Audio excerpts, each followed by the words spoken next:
Hello, I am Luna, and welcome to Stories for Sleepless Nights. Here, we share tales of history, mythology, nature, biographies, philosophy, and many other topics, all designed to help you unwind and drift off to sleep. If there is a story you would like to hear in the future, please let us know in the comments below. And remember to follow us on Spotify and YouTube so you do not miss an episode. Tonight, we embark on a journey into the life of Mahatma Gandhi, an iconic figure whose name echoes with peace and resistance. He was the father of the Indian nation, a man who showed the world the power of nonviolence. We will explore his remarkable life, from his humble beginnings to his global impact, tracing how he inspired millions to seek freedom through peaceful means. Now, before we begin our story, let us take a moment to settle in. Find a comfortable position, whether you are lying in bed or sitting in a chair. Gently close your eyes. Take a deep breath in, feeling your chest rise, and slowly let it out, letting go of any tension. Take another deep breath, feeling your body relax even more. Allow your breath to become soft and steady. Feel yourself sinking deeper into comfort. As you continue to breathe gently, allow yourself to simply listen and relax as we begin our story. Mohandas Karamchand Gandhi entered the world on October 2, 1869. His birthplace was Porbandar, a coastal town in Gujarat, India. He was born into a Hindu Maud Bania family. His father was Karamchand Gandhi, who served as the Dewan, or chief minister, of Porbandar state. His mother was Putlibai, a deeply religious woman. Gandhi grew up in a conservative home. His mother's strong faith greatly shaped his early life. She followed Jainism, a religion known for its strict principles. These included nonviolence, regular fasting, and a commitment to vegetarianism. These values became deeply rooted in young Mohandas. They would guide him throughout his entire life. In keeping with the customs of his time, Mohandas had an arranged marriage at a very young age. He was just 13 years old when he married Kasturbai Mohandas Gandhi, who was also 13. Such early marriages were common in India during that period. Years later, in 1888, a significant decision was made. Mohandas decided to travel to London, England. His purpose was to study law. This journey marked a huge shift from his quiet Indian life.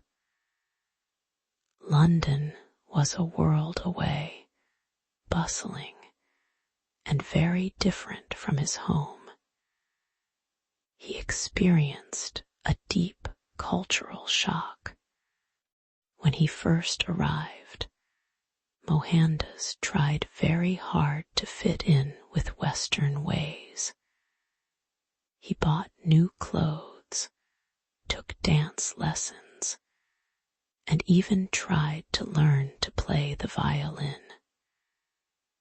He made efforts to speak English with the right accent. However, he also made 3 important vows to his mother before leaving India. He promised to avoid meat, alcohol, and promiscuity. These vows were very important to him, and he worked hard to keep them. He found it hard to adapt to some English customs. For instance, he struggled with the taste of English food, which often included meat. This made it difficult to find meals that fit his vegetarian vow. He also found it challenging to understand all the subtle rules of English etiquette. Over time, he grew tired of trying to be someone he was not. He began to embrace a simpler way of living. He started cooking his own vegetarian meals and chose plain clothing. This commitment to simplicity in London was an early sign of the life he would later lead. It showed his inner strength and his growing focus on core values. During these formative years, Mohandas was just a young man trying to find his path.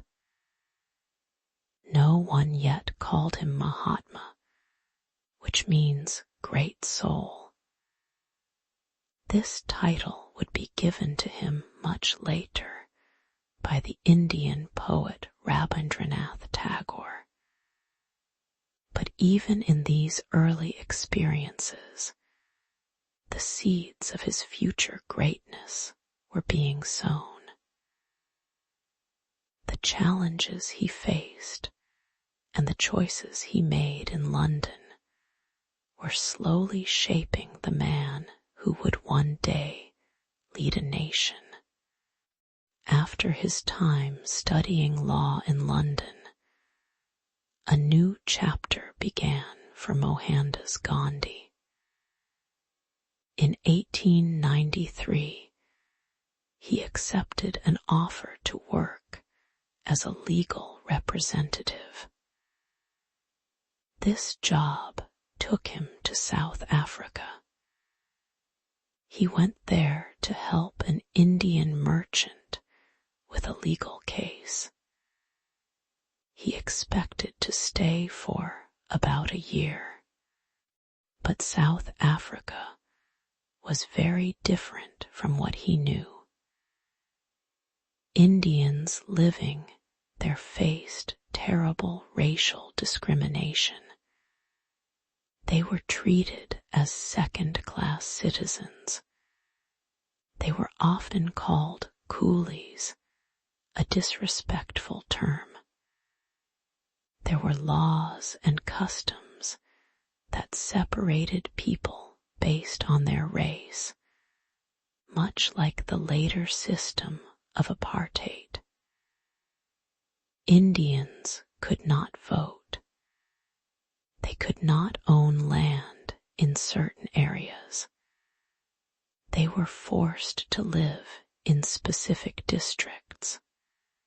Soon after his arrival, Gandhi faced this harsh reality directly. He bought a first-class train ticket for a journey to Pretoria. He sat in the first-class compartment. At the city of Pietermaritzburg, a white man complained about an Indian being in the first-class section. The conductor told Gandhi to move to the third-class van compartment. Gandhi showed his valid first-class ticket and refused to move. He stood his ground. The conductor then called a police officer. The officer forcibly threw Gandhi off the train. His luggage was also thrown onto the platform. He spent the cold night alone in the railway station waiting room. This incident was a major turning point for Gandhi. He could have just returned to India. Instead, he decided to stay and fight for the rights of Indians in South Africa. He saw the deep injustice and felt a strong call to action. In 1894, he helped establish the Natal Indian Congress. This organization worked to unite Indians and to speak out against the unfair laws. Over the next 2 decades, Gandhi developed a unique way of resisting injustice. He called this method Satyagraha. This word means truth force or soul force. It was a way to fight injustice without using violence. It meant holding onto truth with firmness. People would resist unfair laws peacefully.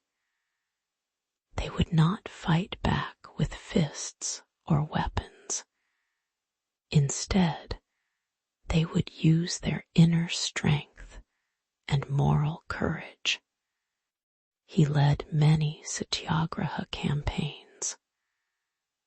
One major campaign was against discriminatory registration laws.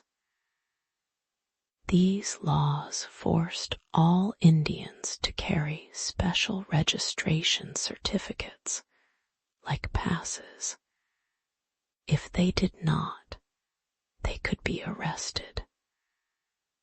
Gandhi urged Indians to refuse to register and to burn their passes in public. Thousands of Indians joined him. Many were arrested and sent to jail, including Gandhi himself. Another campaign fought against a poll tax that targeted Indians, making it harder for them to live and work in the country. To support these movements and train his followers, Gandhi established special communities. He started a place called Phoenix Settlement in 1904. It was near the city of Durban. This was a community where people lived simply. They aimed for self-sufficiency and equality. Later, in 1910, he started Tolstoy Farm near Johannesburg. This farm became a training ground. Here, people learned to live by the principles of nonviolence and self-discipline. They grew their own food and made their own clothes. During these years, Gandhi faced many challenges. He was arrested several times. He spent a total of almost 7 months in South African prisons. He was also physically attacked by angry mobs, but he never gave up his commitment to nonviolence.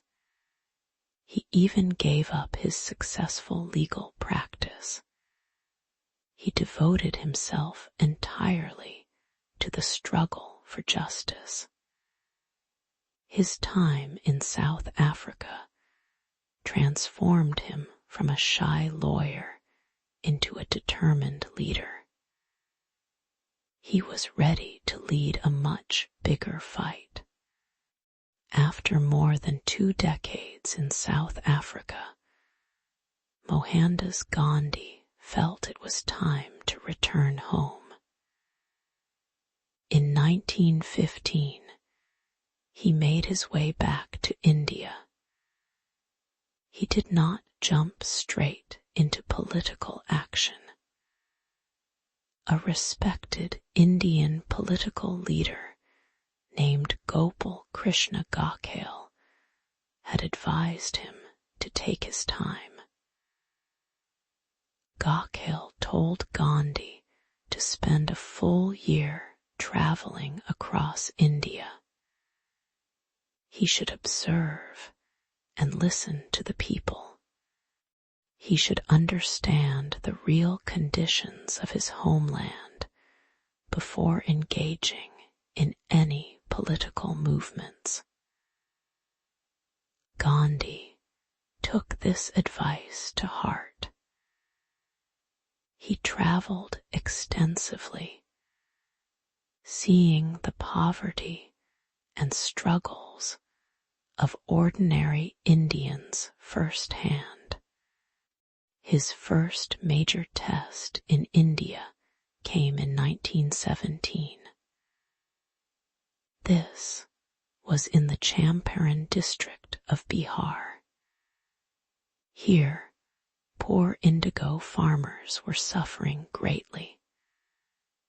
British planters forced them to grow indigo on 3/20 of their land. This was known as the Tinkathia system.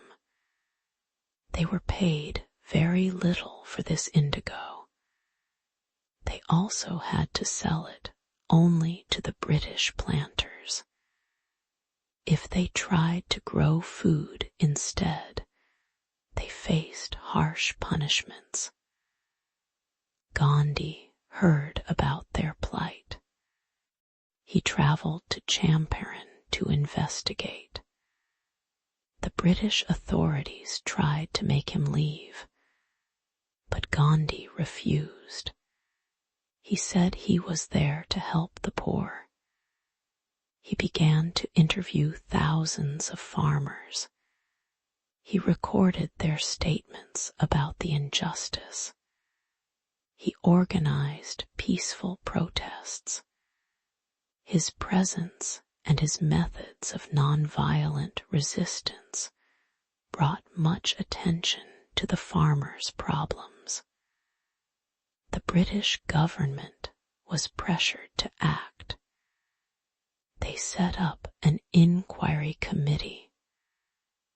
Gandhi was a part of this committee. In the end, the Tinkathia system was abolished. The farmers received some compensation for their losses. This was Gandhi's first big success in India. It showed the power of Satyagraha on Indian soil. Soon after, in 1918, Gandhi led another important campaign. This was in the Kheda district of Gujarat. The farmers there were facing severe hardship. Their crops had failed due to heavy rains. A terrible plague also swept through the region. Despite these disasters, the British government insisted on collecting full land taxes. The farmers could not pay. They asked for the taxes to be suspended, but the government refused. Gandhi stepped in to help. He launched the Kheda Satyagraha. He urged the farmers to refuse to pay the taxes. He told them to stand firm and not give in. Thousands of farmers joined the protest. They refused to pay. Many faced arrest and seizure of their property, but they continued their nonviolent resistance. After months of struggle, the British government finally gave in. They announced that taxes would be suspended for the poor farmers, and that only those who could afford to pay would have to do so. These early campaigns in Champaran and Kheda were very important. They established Gandhi as a leader who cared for the common people. He lived among them. He understood their problems. He showed them a way to fight injustice peacefully. He proved that Satyagraha, the truth force, could work in India just as it had in South Africa. His simple lifestyle also helped him connect with the masses. He began to wear the traditional Indian dhoti, a simple garment worn by many poor farmers. He gave up his Western clothes.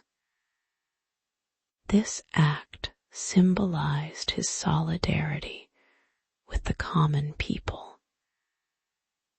It showed that he was one of them. This simple dress made him instantly recognizable and deeply loved by millions across India. Gandhi's successes in Champaran and Kheda showed the people a new way to fight for their rights. His leadership quickly made him a national figure. But India itself was growing restless. After the First World War, many Indians felt betrayed by the British. Britain had promised India more self-rule if they helped in the war. These promises were not kept. Instead, the British passed new laws that were very repressive. One such law allowed the British to arrest people without trial. This angered many Indians. In 1919, a terrible event shocked the whole country. In Amritsar, Punjab, people gathered peacefully in a garden called Jallianwala Bagh.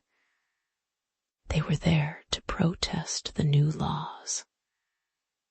Suddenly, a British general named Reginald Dyer ordered his troops to open fire on the unarmed crowd. The garden had only one narrow exit, trapping the people inside. Hundreds of men, women, and children were killed. Many more were injured. This horrific massacre deeply affected Gandhi. It pushed him to call for a nationwide movement against British rule.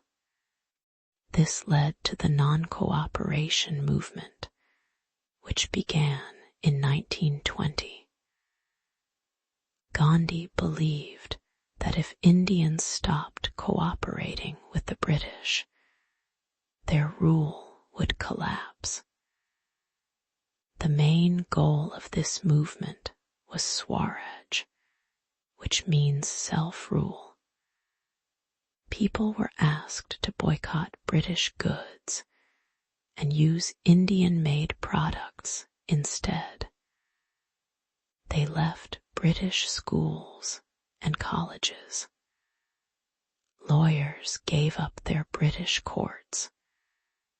People refused to participate in elections held by the British. Many Indians also gave up their British titles and honors. The movement gained huge support across India. Millions joined in, showing their desire for freedom. However, in 1922, violence broke out in a town called Chauri Chaura. A large group of protesters clashed with the police. The protesters set fire to a police station, and several policemen were killed. Gandhi was heartbroken by this violence.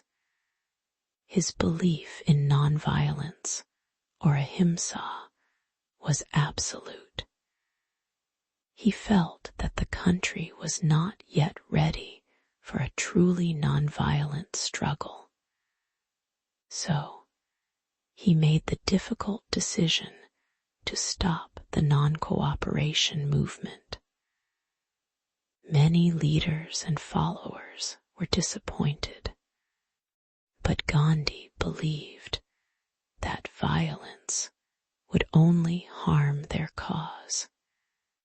8 years later, in 1930, Gandhi launched another major act of civil disobedience.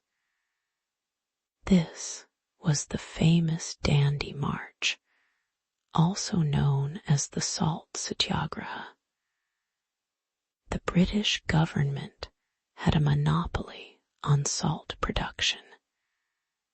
This meant only the British could make and sell salt. They also put a heavy tax on it. Salt was a basic necessity for everyone, rich or poor. Gandhi saw this as a symbol of colonial injustice. He decided to defy this unfair law. On March 12, 1930, Gandhi, then 60 years old, began a march from his ashram in Ahmedabad. He walked with 78 of his followers towards the coastal village of Dandi. The journey was about 240 miles long. Each day, they walked several miles, stopping in villages along the way. Gandhi spoke to the people, urging them to join the movement. News of the march spread quickly.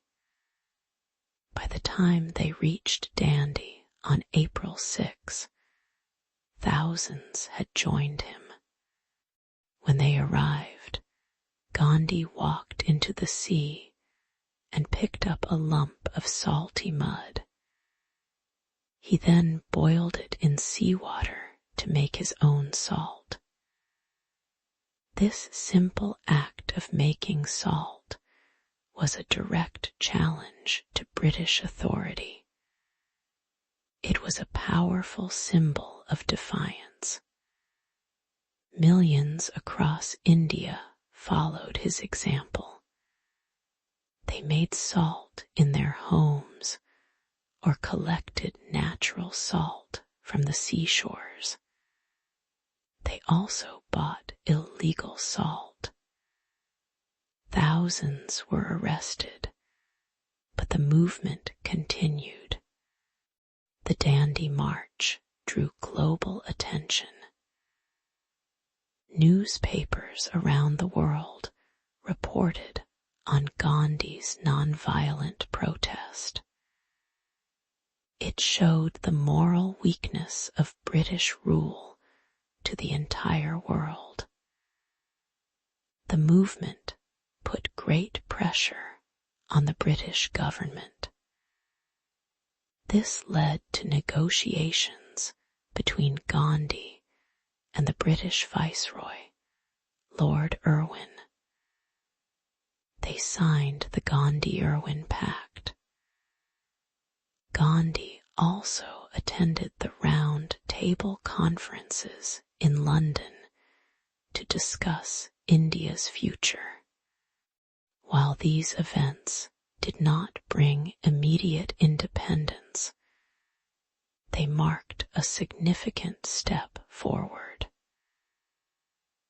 They proved that nonviolent resistance could challenge even the most powerful empire. The negotiations and conferences that followed the Salt March did not bring India full independence right away. British rule continued, but the desire for freedom grew stronger. Then, the world was plunged into another major conflict, World War II. In 1939, Great Britain declared that India was also part of the war effort. They did this without asking any of the Indian leaders. This decision deeply angered many Indians. They felt it was unfair to be dragged into a war without their consent, especially when they were still fighting for their own freedom. The demand for immediate independence became very loud. Indian leaders felt that if Britain was fighting for freedom and democracy in Europe, it should grant the same to India. In August 1942, Gandhi and the Indian National Congress passed the Quit India resolution. This resolution called for the immediate end of British rule in India. Gandhi gave a powerful speech, telling the people to do or die. He meant that they should either work to achieve complete independence or die in the effort. This was a direct and strong call to action. The British government reacted quickly and harshly. They arrested Gandhi and almost all the major leaders of the Indian National Congress. They were put in jail, but the movement did not stop. News of the arrests spread like wildfire across the country. People rose up in widespread protests, strikes, and demonstrations. Railway lines were damaged. Government buildings were attacked. Many Indians refused to work or cooperate with the British. The British responded with severe force. Thousands of protesters were killed. Many more were arrested and put in prison. Despite the crackdown, the Quit India movement showed Britain that it could no longer hold onto India. After the war ended, Britain was weakened. It became clear that they could no longer afford to maintain their empire. The British government began to accept that India would soon be independent. However, a new and very difficult problem had arisen. Tensions between Hindus and Muslims in India had grown sharply. The Muslim League, led by Muhammad Ali Jinnah, demanded a separate Muslim state called Pakistan. They feared that in an independent India, Muslims would not have equal rights and would be ruled by the Hindu majority. Gandhi was deeply saddened by this idea of dividing India. He had always believed in a united India where people of all religions could live together in peace and harmony. He worked tirelessly, traveling across the country, pleading with both Hindu and Muslim leaders to find a way to stay together. He fasted and prayed for unity. He argued that the partition would lead to bloodshed and sorrow. But the political situation was too complex, and the divisions ran too deep. In the end, the decision was made to partition India. On August 14, 1947, Pakistan was created. The next day, August 15, India gained its independence. While this was a moment of great joy for many, it was also a time of immense tragedy. Millions of people found themselves on the wrong side of the new borders. Hindus and Sikhs in what became Pakistan moved to India. Muslims in India moved to Pakistan. This massive movement of people led to horrific communal violence, displacement, and bloodshed. Trains filled with refugees were attacked. Villages were burned. Hundreds of thousands of people were killed. Gandhi, the man who had brought India to freedom, was heartbroken by the violence and sorrow that came with it. He spent the days of independence fasting and praying for peace rather than celebrating. The partition of India brought Mahatma Gandhi great sadness, yet his actions and his life were always guided by a set of deep beliefs. These beliefs were not just political ideas. They were a complete way of life for him. At the heart of his philosophy was Ahimsa, which means nonviolence. For Gandhi, Ahimsa was much more than just not hurting someone with your hands.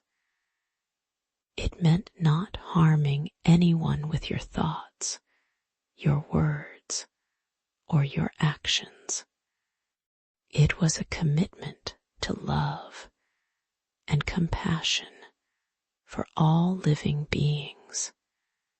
Another key idea was Satyagraha, often called truth force or soul force. This was his unique method of nonviolent resistance. It meant holding onto truth and insisting on it, not by force or violence, but with love and firmness. Satyagraha was about changing the heart of the opponent through suffering and moral persuasion, rather than through physical harm or anger. Then there was Sarvodaya, which meant the welfare of all. Gandhi believed that society should work for the upliftment and well-being of every single person, especially the poorest and most vulnerable. He wanted a society where everyone could thrive. And finally, Swaraj. While Swaraj meant self-rule for India, it also had a deeper meaning for individuals. It meant self-control and self-mastery.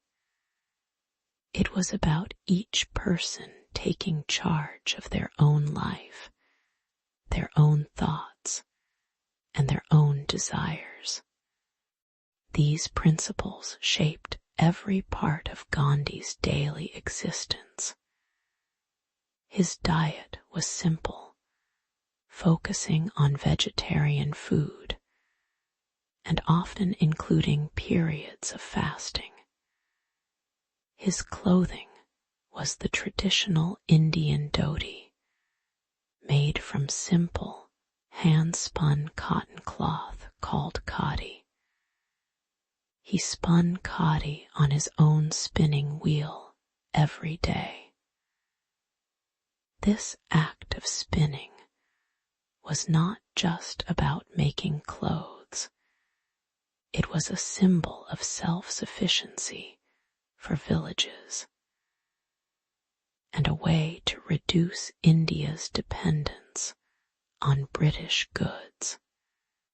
Gandhi also believed strongly in village industries.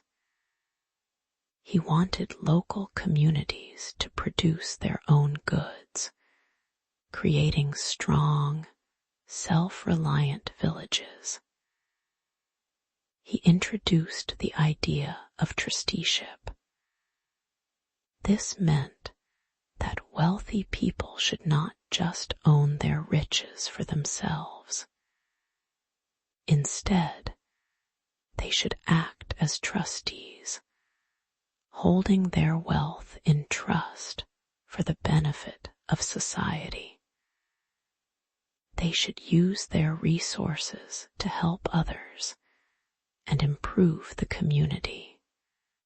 Gandhi's philosophy and methods traveled far beyond India. His ideas had a huge impact on civil rights movements and leaders across the world. In the United States, Martin Luther King Jr. deeply studied Gandhi's approach. King applied nonviolent civil disobedience to fight for the rights of African Americans during the American Civil Rights Movement. He organized peaceful marches and protests, directly inspired by Gandhi's Satyagraha. In South Africa, Nelson Mandela also drew inspiration from Gandhi's early struggles against racial discrimination there. Mandela later led the fight against apartheid, even though he eventually accepted different methods when non-violence alone seemed not enough. Gandhi lived a remarkably simple life. He owned very few possessions, a pair of glasses, simple sandals, and a basic watch. He called his own life experiments with truth, always testing his beliefs in how he lived. He kept up a large correspondence, writing letters to many important thinkers of his time, like the Russian writer Leo Tolstoy and the famous scientist Albert Einstein. These letters showed his deep intellectual thought and his strong moral stand. He even cleaned his own toilets and encouraged others to do so, teaching that all labor had dignity and trying to break down the old caste system that divided people by birth. Mahatma Gandhi, who dedicated his entire life to peace and to bringing people together, met a tragic end. On January 30, 1948, he was walking through the garden of Birla House in New Delhi on his way to a prayer meeting. He was surrounded by a crowd of people who wanted to greet him. As he moved through the crowd, a man named Nathuram Godse stepped forward. Godse was a Hindu nationalist who disagreed with Gandhi's efforts to foster peace between Hindus and Muslims. He bowed before Gandhi and then pulled out a pistol. He shot Gandhi 3 times in the chest at close range. Gandhi fell to the ground, and it is said that his last words were "Hey Ram," which means, "O God." The news of Gandhi's death sent a wave of shock and sadness across the entire world. Leaders from many countries expressed their grief and offered their condolences. Common people everywhere felt a deep loss. The United Nations lowered its flag to half-mast, a rare honor. Millions of people lined the streets of New Delhi to witness his funeral procession. They walked for miles, following the simple wooden cart that carried his body to the cremation ground. The air was filled with sorrow and the cries of those who mourned him. It was a profound irony that the man who championed nonviolence, the apostle of peace, died by violence. He had spent his life fighting for harmony, especially in the painful aftermath of India's partition. Yet, he was struck down by someone who could not accept his vision of a united and tolerant India. Despite his tragic death, Gandhi's legacy lives on. He was instrumental in India gaining its independence from British rule.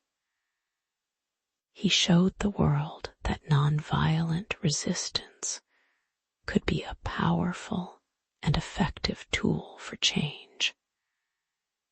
His moral authority and his methods continue to inspire movements for peace, justice, and human rights around the globe. Leaders like Martin Luther King Jr. and Nelson Mandela looked to Gandhi's example for their own struggles. In India, he is lovingly known as the father of the nation. But his message and his ways are not limited by national borders. They offer a timeless path for resolving conflicts and for building a more just and peaceful world for everyone. Now, as our journey through Mahatma Gandhi's life comes to a close, let us prepare for a peaceful night's rest. Allow your body to settle comfortably. Gently close your eyes if you have not already. Allow your attention to gently move to your toes. Notice any feelings there. Then, let your awareness slowly drift up through your feet, feeling their contact with the bed. Move up to your ankles, then your calves and knees. Continue upwards to your thighs and hips. Feel your abdomen gently rising and falling with each breath. Move to your chest, then your back, feeling the support beneath you. Let your attention flow down your arms to your hands. Then move it up to your neck, your face, and finally to the very top of your head. Notice how your entire body feels heavy and soft. Allow yourself to sink a little deeper into your bed or resting place. With each slow, gentle breath, release any last bits of tension you might be holding. Just let it all go. We hope you enjoyed this episode of Stories for Sleepless Nights. We hope it helped you find rest and helped you get away from your thoughts. Stories for Sleepless Nights is available on Spotify and YouTube. If you would like to listen to a story about a particular topic, you can add it in the comment box. I am Luna, and I hope to join you again soon for another tale. Until then, we wish you a peaceful and good night.